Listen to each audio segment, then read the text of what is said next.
Hi YouTube family, माझ्या चॅनलमध्ये तुमचं स्वागत आहे. आता खड्यांच्या साड्याला फॉल लावण्याची योग्य पद्धत हे बघा. ह्या असे स्टोन असतात ना, तर त्या साड्याला फॉल लावता येत नाही. पिकोच्या मशीनवर फॉल जर लावला तर पिकोची मशीनची सुई लवकर मोडती. तर मग काय करायचं, तुम्ही हे असा फॉल घ्यायचा आणि कदाचित असं पण करू शकता, याला हातशिलाई पण करू शकता.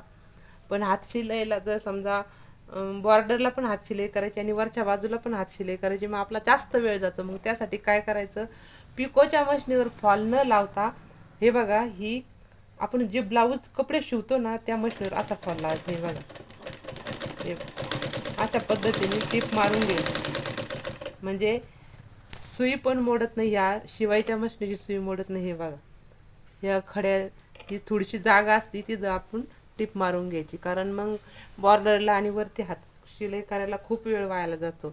आणि थोडेसे मध्ये मध्ये स्टोन असते. हे बघा, आता हा कसा एक्स्ट्रामध्ये तर असा तो काढून घ्यायचा, सहज निघतो. छोटे असले की सहज निघते आणि मोठे असले हवा हे पूर्ण लाईन याच्यामध्ये खडे मध्ये, म्हणजे हे सुई खाली जर आले तर सुई मोडती. त्यामुळे काय करायचं, आपण असे काढून घ्यायचे फॉल जोडायच्या अगोदर. हे बघा, असे काढून जर घेतले ना, तर मग तो फॉल व्यवस्थित जोडता येतो, म्हणजे सुई मोडत नाही, दुसरं काही नाही.